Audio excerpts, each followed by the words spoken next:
কয়েকদিন ধরে লাউ পাতাগুলো শুকাচ্ছিল, তা ভাবলাম লাউ পাতা দিয়ে কী করা যায়। তা এইভাবে আমি লাউ পাতার বড়া তৈরি করে নিলাম। প্রথমে রোল করে কুচি কুচি করে কেটে নিলাম এইভাবে। তারপরে এইভাবে কুচি কুচি করে কেটে এরমভাবে বড়া তৈরি করলে খেতে খুব ভালো হয়। গরম গরম ভাত দিয়ে তো খুবই ভালোই লাগে।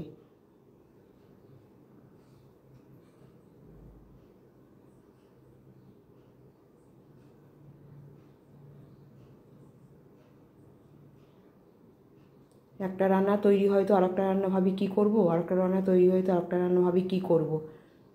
লাউ এবার ওর মধ্যে আগে থেকে মুসুর ডাল ভিজিয়ে রেখেছিলাম, সেটা বেটে নিলাম। বেটে নিয়ে ওর মধ্যে দিয়ে দিলাম, বাটা ছিল।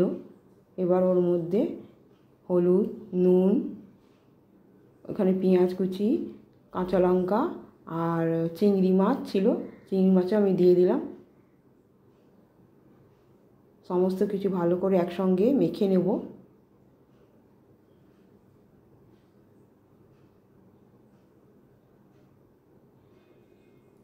আর এটা ক্রিস্পি ভাব আনার জন্য আর একটু আমি চালের গুঁড়ি দিয়ে দেবো। চালের গুঁড়ি দিলে একটু মচমচে ভাব হবে, ওই জন্য চালের গুঁড়ি দিয়ে ভালো করে মেখে নেব। তারপর কড়াইতে তেল দিয়ে দিলাম, তেল গরম হয়ে গেছে। বড়াগুলো দিয়ে দিলাম।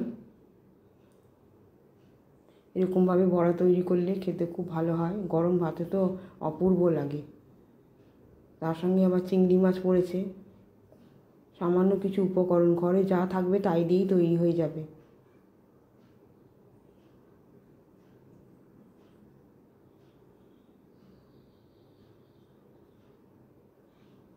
এইভাবে ভেজে নেব সমস্ত বড়াগুলো।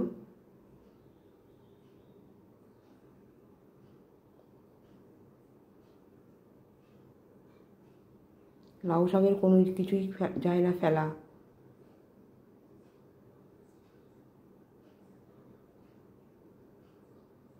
ভাজা হয়ে গেছে, তুলে নিলাম। লাউ শাকের বড়া, চিংড়ি মাছ দিয়ে লাউ শাকের বড়া।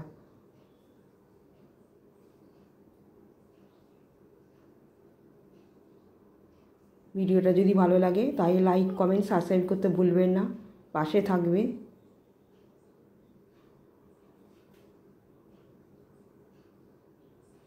এইভাবে তো সব কটা তৈরি করে নেব লাউ শাকের বড়া।